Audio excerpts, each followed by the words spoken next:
Saya mohon izin buka masker dulu. Ada jaga jarak kita kan. Bismillahirrahmanirrahim. Assalamualaikum warahmatullahi wabarakatuh. Alhamdulillahilladzi khalaqal azwaja kullaha. Asyhadu an la ilaha illallah wahdahu la syarikalah. Ilahul awwalin wal akhirin, al-malikul haqqul mubin. Wa asyhadu anna Muhammadan abduhu wa rasuluh as-sadiqul amin.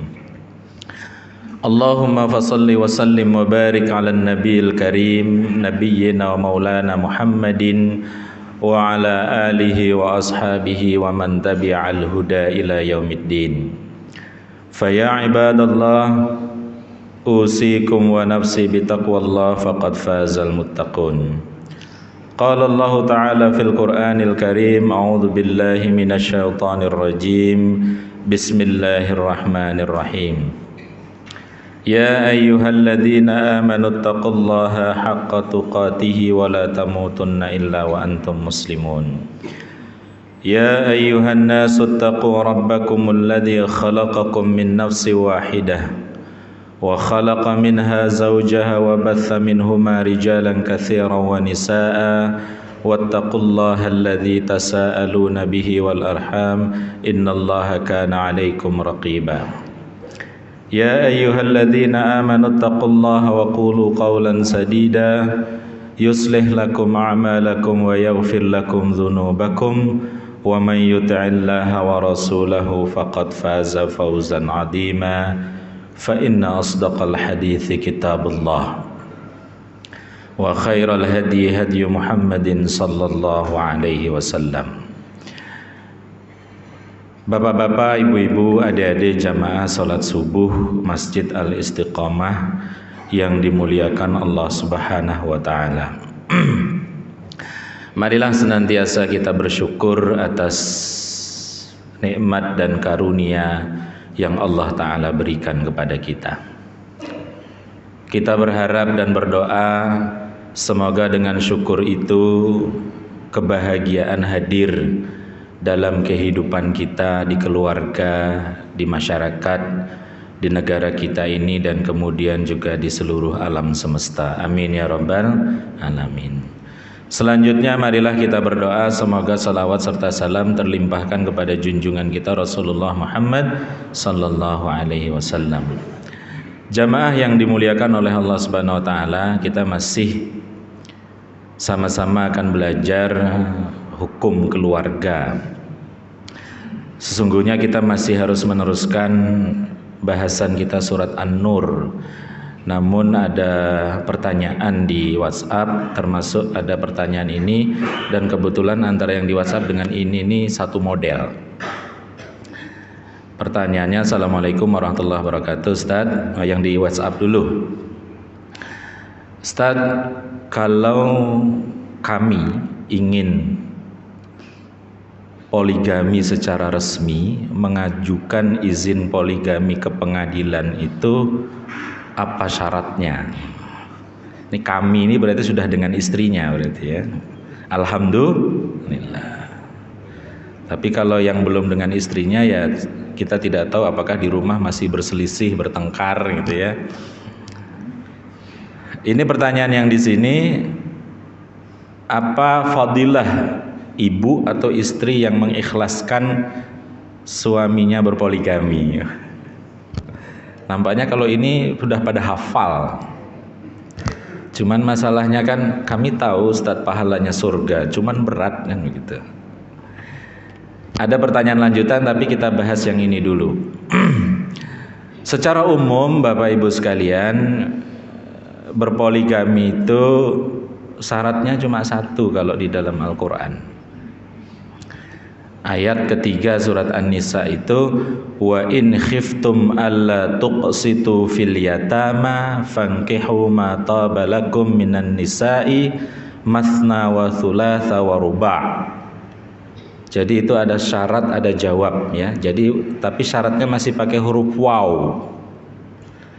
Tapi syarat yang kedua kemudian fa in khiftum, syaratnya menggunakan huruf fa.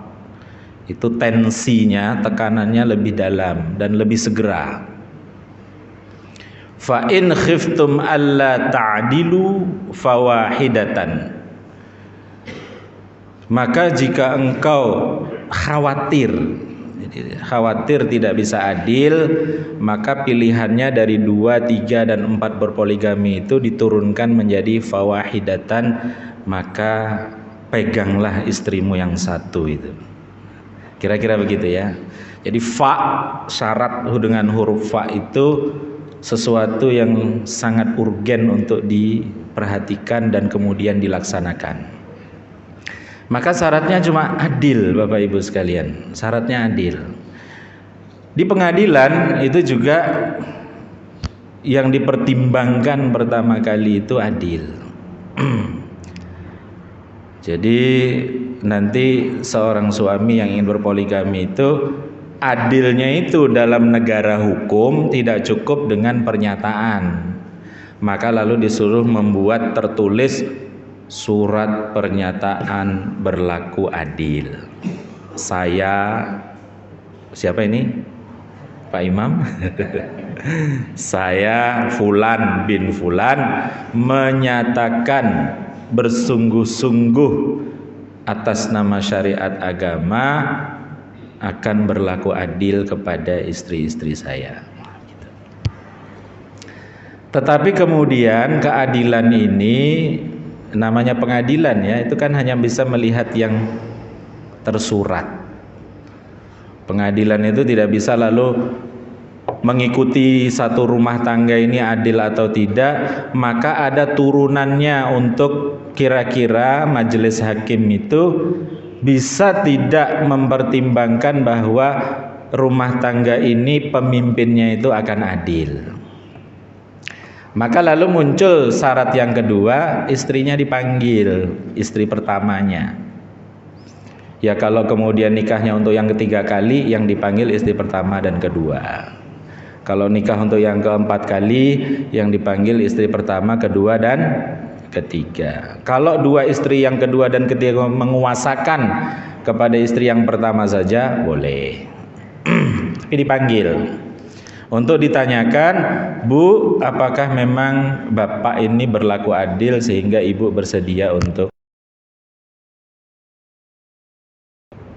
Pak Ustadz, kalau kita bolak-balik di kitab fikih itu kan tidak ada izin istri harus datang, istri ngasih izin.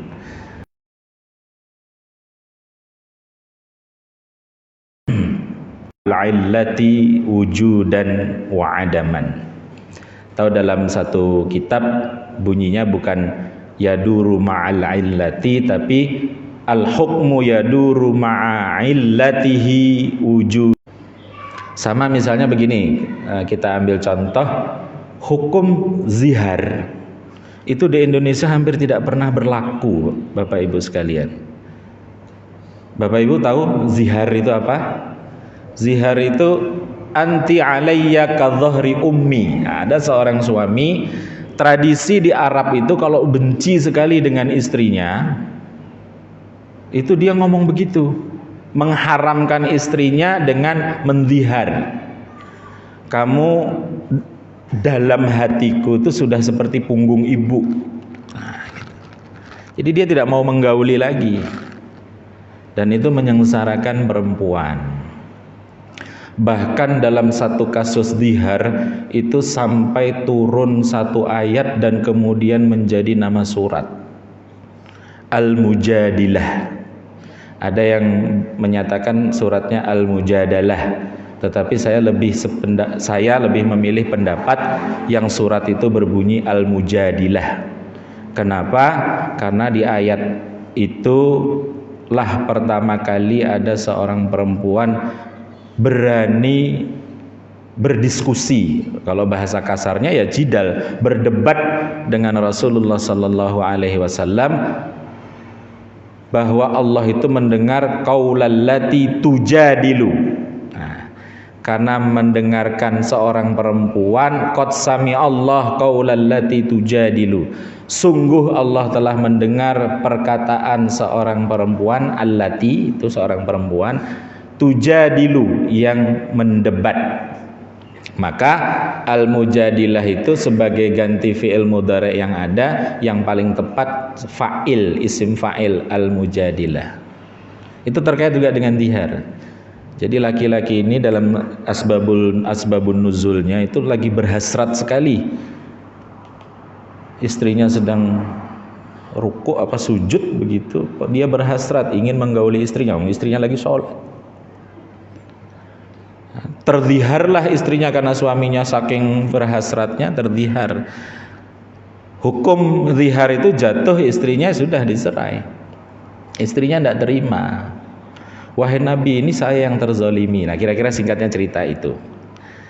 Nah, dihar dalam tradisi Arab, tradisi fikih, kejadian harian di Arab itu ada dihar itu. Tapi sementara di kita tidak ada kan seorang suami yang kalau misalnya tidak rela dengan istrinya, demikian tidak rela, kamu sudah seperti punggung ibuku, untuk menyatakan tidak ingin dengan istrinya, tidak.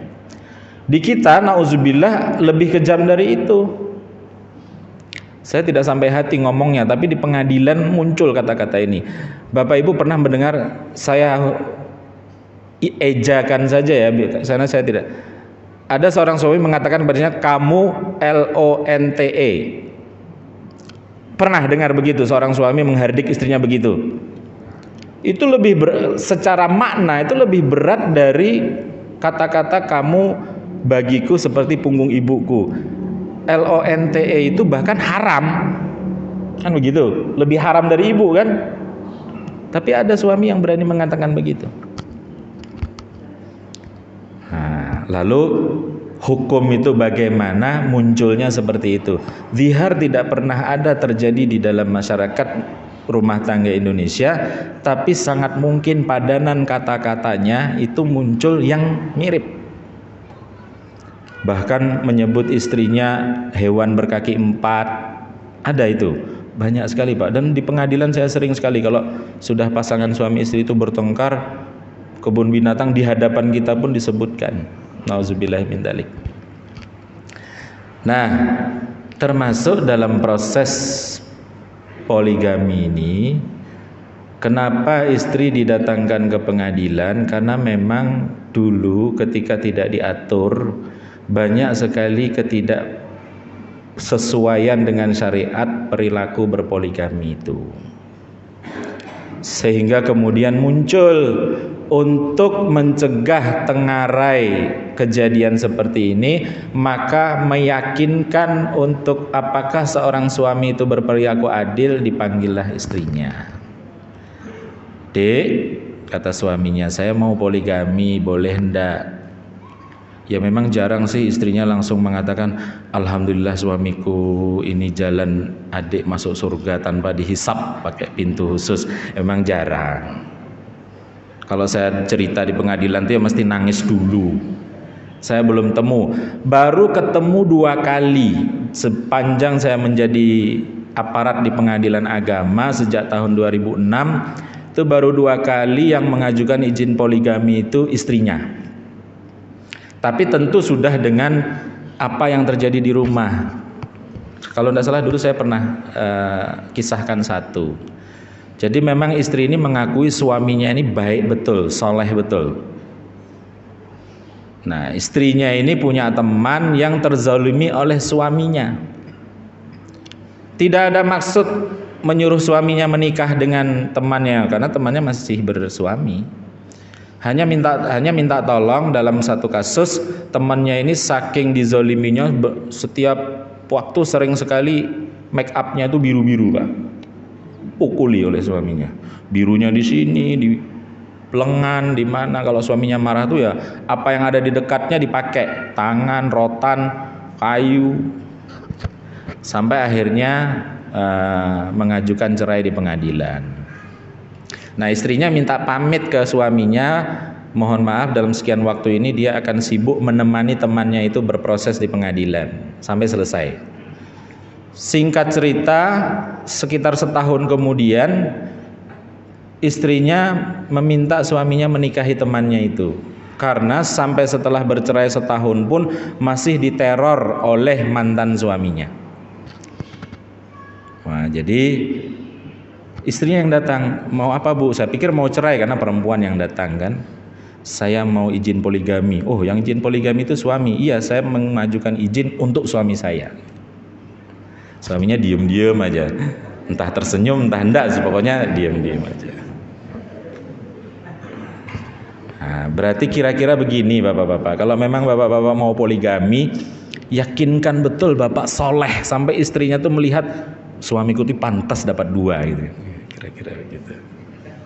Tentram dia, adil, suamiku ini pasti adil ya, walaupun aku sedih tapi adil ya. Sedih kan mungkin hanya nanti sebulan, 2 bulan, 3 bulan, 4 bulan, kira-kira gitu. Amin ya robbal alamin.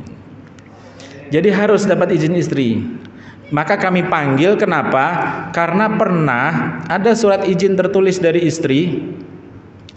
Kami mintakan sang suami, Pak, sudah dapat izin dari istri? Sudah, ini tanda tangannya, materai 6.000 waktu itu, sekarang 10.000. Kami minta datangkan istrinya sekedar untuk cross check. Ternyata pas didatangkan, Pak, biru sininya, Pak. Jadi istrinya tanda tangan itu pakai dipukul dulu. Jadi istrinya, nah itu yang harus kita pertimbangkan. Apakah sehat rumah tangga ini kalau berpoligami? Sebab bagaimanapun berpoligami itu menjadi jalan kebahagiaan.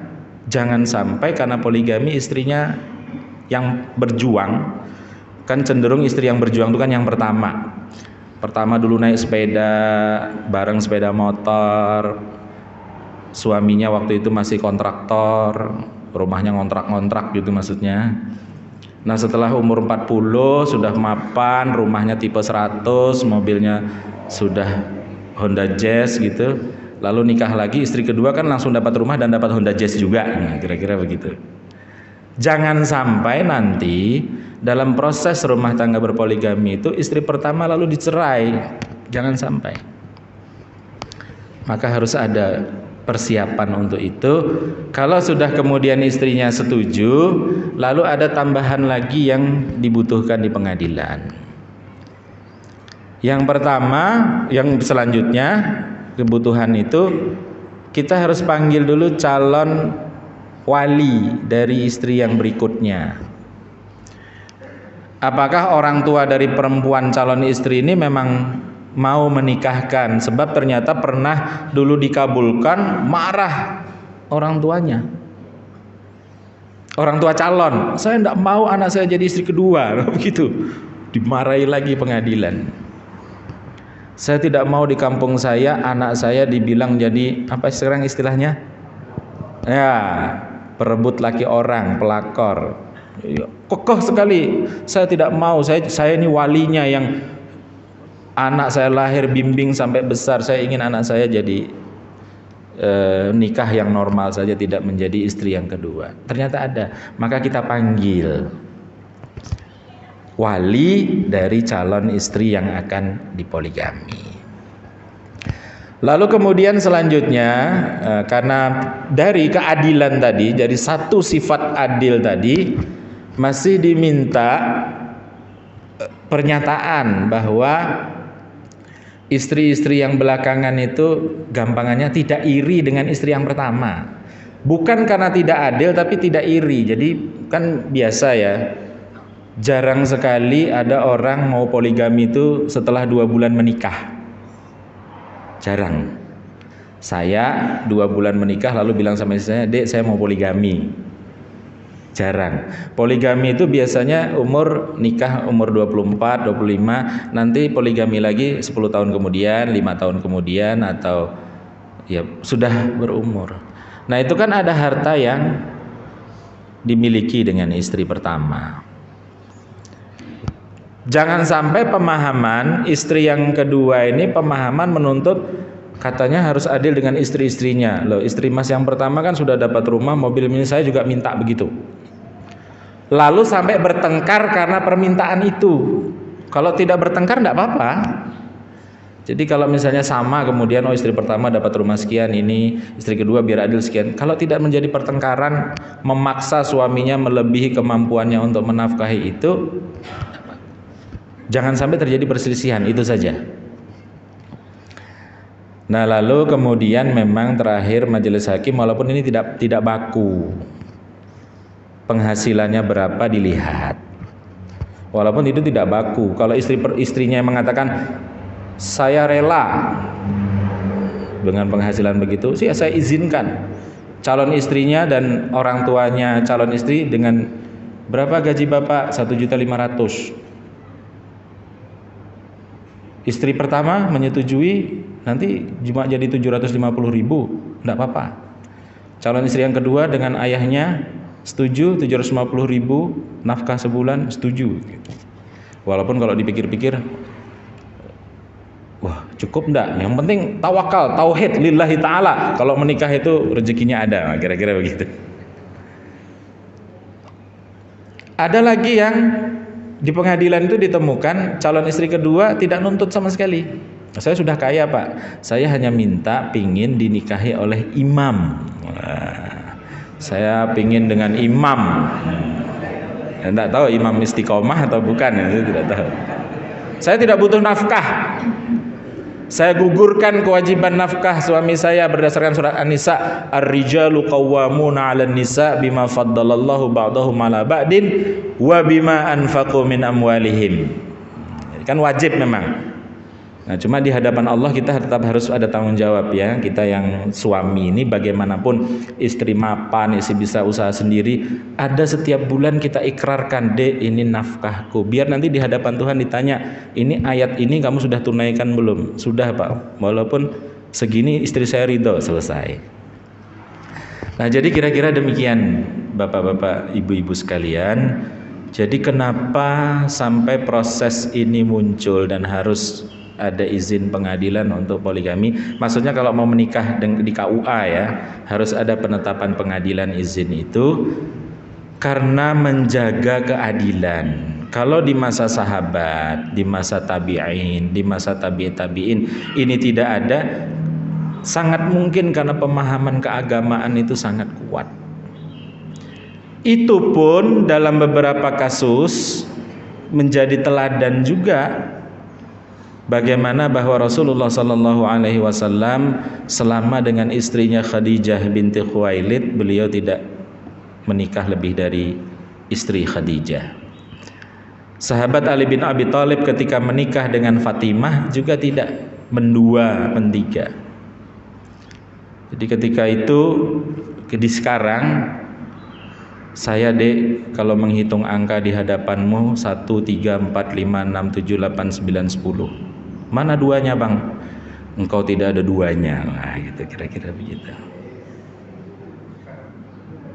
Kita ambillah dalil hadis Nabi Muhammad sallallahu alaihi wasallam, akmalul mu'minina imanan ahsanuhum khuluqa.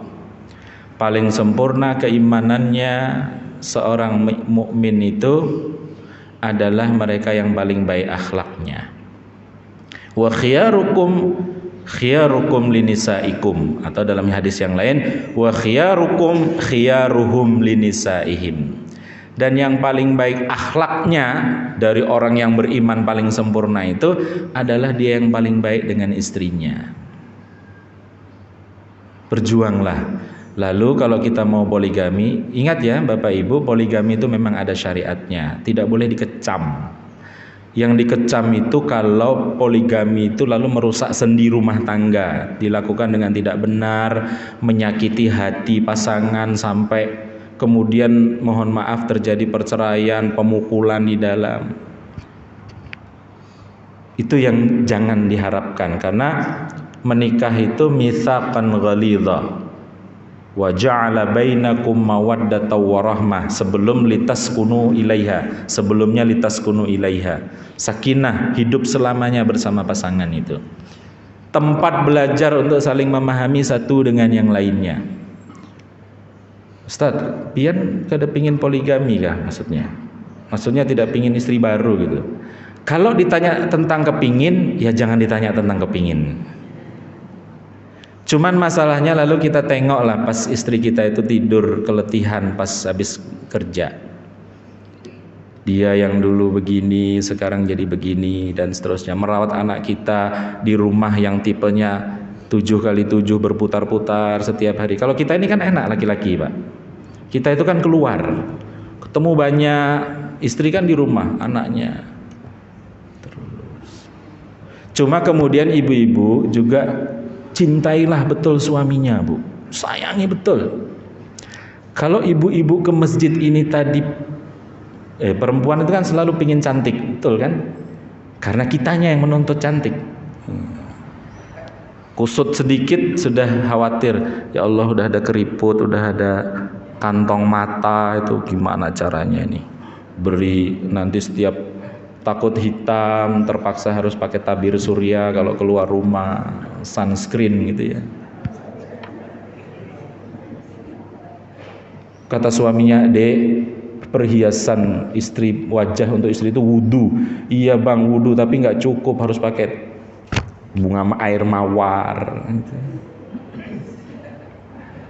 Dasternya itu, Bu, kalau di rumah yang paling penting, yang paling kira-kira buat suami. Kalau ibu-ibu ke masjid aja dandan, nih ke masjid sholat subuh nih, mau pengajian malah dandan, pakai lipstik, pakai revlon gitu kira-kira ya. Dengan suaminya jangan takut mubazir. Kenapa Bu di rumah malah dilepas semua? Mubazir Ustadz di sini, padahal ini suaminya.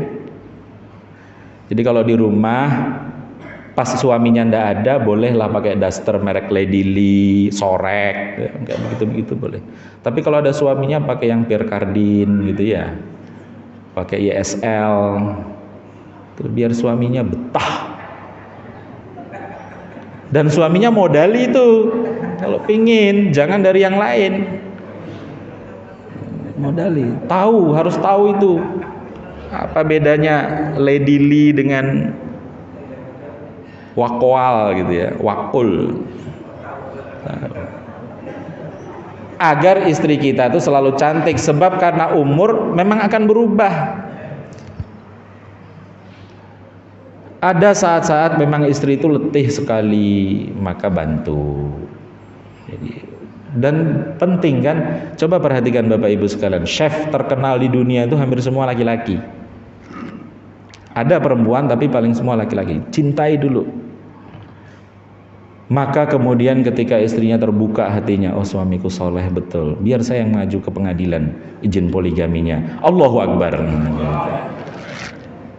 Bismillahirrahmanirrahim.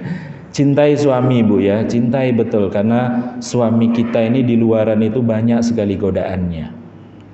Karena pekerjaan, perempuan-perempuan yang bekerja di luar itu ya memang rapi, cantik, wangi. Nah, kita bersaing dengan itu, Bu. Cantik betul lah di rumah. Walaupun letih, cantik betul. Sambil suaminya jadi soleh betul juga, memahami betul bahwa perjuangan istri itu besar dan berat. Kalau kita nyewa tukang setrika, coba kalau kita lihat di laundry itu, nyetrika itu kan 5.000 ya. Setrika lipat tuh lipat setrika 5.000, nyuci setrika lipat 6.000. Kalau laundrynya yang bagus malah 16.000. Yang sangat bagus satu jas 200.000. Istri nyuci nyetrika lipat 30 hari sekali, itu kita ngasih nafkah cuma berapa biasanya? Nggak dihitung. Ngerawat anak, kalau kita babysitter yang bersertifikat itu berapa, dan seterusnya. Maka kemudian pernikahan itu apapun bentuknya, mau monogamikah, mau poligamikah, kalau sesuai dengan syariat Islam dan kemudian dipayungi dengan hukum negara tercatat, itu menjadi lebih berkah karena semuanya terjaga. Terjaga secara agama, termasuk terjaga juga nanti bila mana terjadi hal-hal yang sifatnya harus berperkara ke pengadilan. Jadi kalau yang sudah ada nikah belum tercatat di pengadilan poligaminya, disahkanlah ke pengadilan, namanya isbat poligami, pengesahan. Kenapa? Agar nanti kalau satu saat ada harus hukum yang dilaksanakan, tidak terhalang karena itu. Ibadah nikah ini kan ibadah, baik monogami poligami ibadah, asal semuanya itu diniatkan lillahi ta'ala. Laksanakanlah itu Bapak Ibu sekalian, sehingga kemudian kita dapat dibanggakan oleh Rasulullah Sallallahu Alaihi Wasallam di hadapan nabi-nabi yang lain terkait dengan kehadiran kita nanti di hadapan Allah, di hadapan para nabi di yaumil kiamah nanti. Amin ya rabbal alamin. Lalu ada ini dulu pertanyaan terkait dengan ada penyampaian Ustadz Fathur Rahman Ghazali kemarin terkait dengan santunan. Itu pendapat ya, silahkan dipahami, dilaksanakan kalau sependapat dengan pendapat itu, bahwa kalau menurut beliau santunan itu tidak termasuk harta waris. Karena menurut beliau santunan itu tidak ada kasabnya. Silahkan kalau yang mengikuti pendapat itu. Saya ingin menyampaikan, dan kebetulan saya mengikuti pendapat yang ini, santunan itu masuk harta waris. Karena di situ ada kasabnya. Jadi Bapak Ibu, setiap kita melakukan kegiatan itu nanti mungkin saya melihatnya sampai ke dalam itu. Kalau kita beli tiket pesawat, itu kita biasanya hanya tertulis tiket harga 781.000 Banjarmasin Yogyakarta, kira-kira begitu ya. Tapi kalau kita lihat rinciannya di dalam, itu ketika kita beli tiket itu biasanya ada IWJR, jadi iuran wajib jasara harja dan seterusnya. Ketika kita naik kendaraan di jalan, itu kita bayar SWD KLJJ setahun. Itu maksudnya dari situlah santunan itu diberikan. Walaupun angkanya menjadi besar karena peraturan negara. Jadi peraturan Menteri Perhubungan terkait dengan perjalanan misalnya udara itu, kalau misalnya terjadi kecelakaan pesawatnya meninggal, maka dapat santunan 1,25 miliar. Jadi karena ada akadnya ketika kita beli tiket itu, maka dia masuk sebagai sesuatu yang menjadi kasab pewaris yang meninggal. Saya mengikuti pendapat yang seperti itu.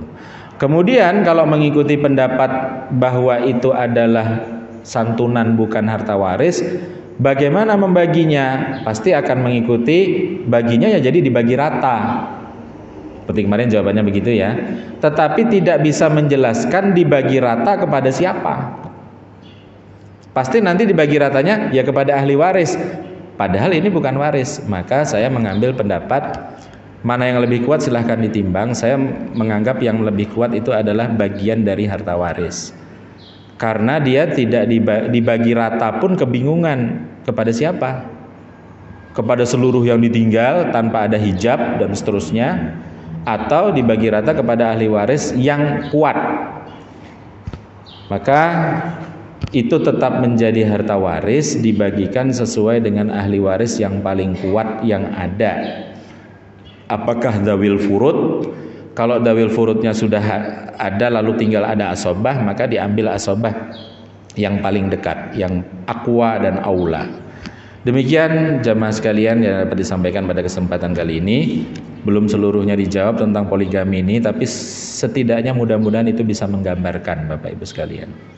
Yang paling penting hadis tadi. Hadis ini pendek tapi mencakup jami'un wa mani'un untuk keluarga. Akmalul mu'minina imanan ahsanuhum khuluqa wa khiyarukum khiyaruhum linisaihim wa ana khairukum li ahli. Bapak-bapak cintailah betul istrinya, ibu-ibu cintailah betul suaminya. Tidak hanya cinta dengan ucapan, meskipun ucapan itu penting. Jadi kalau dulu bisa mengatakan sayang kepada istrinya, maka ucapkanlah sayang kepada istrinya sekarang lebih banyak. Kalau dulu kemana-mana bergandengan tangan, sekarang juga gandeng. Jangan merasa sudah tua, malu, nggak layak. Tengok di HP kita, nama istri kita siapa di situ, nama suami kita siapa di situ. Coba yang pengantin baru ada, siapa nama istrinya di HP? Yayang, bidadari, sebelah jiwa.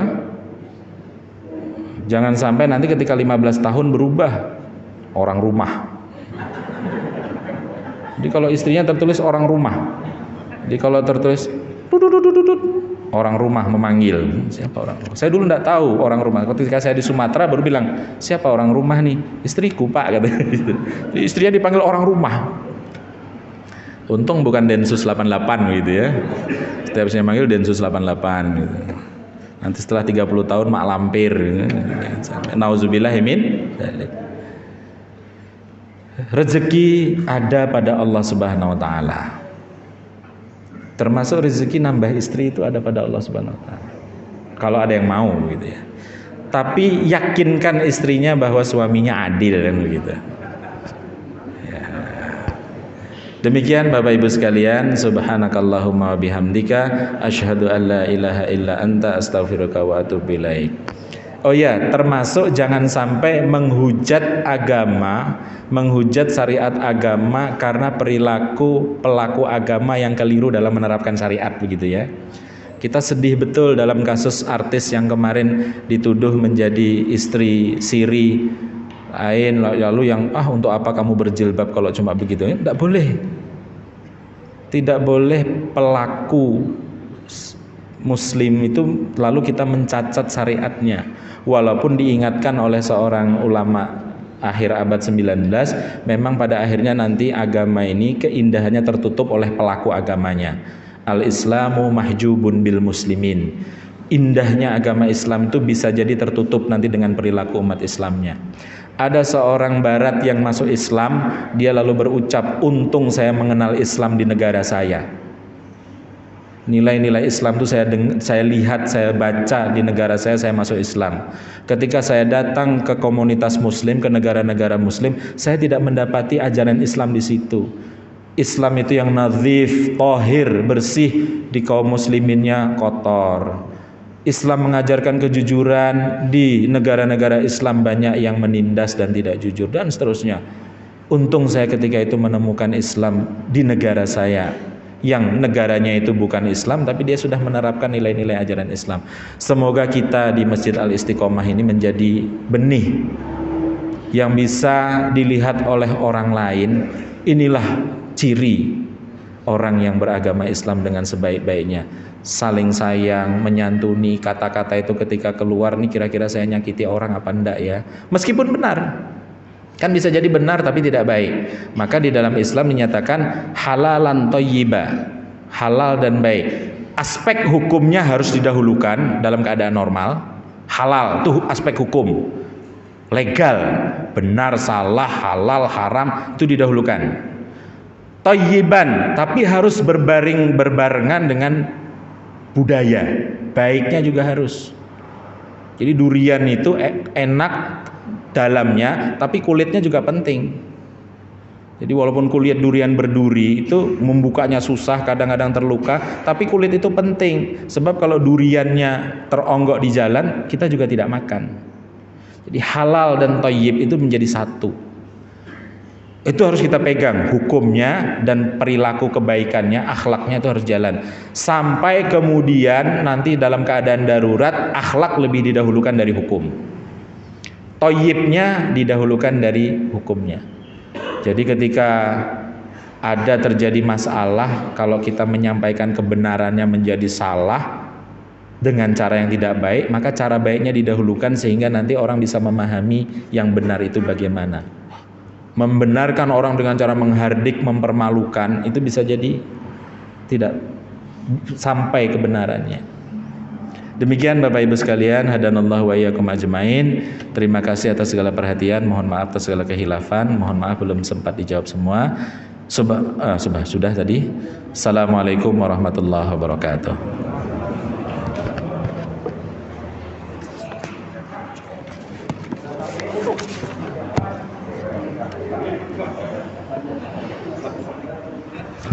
Ini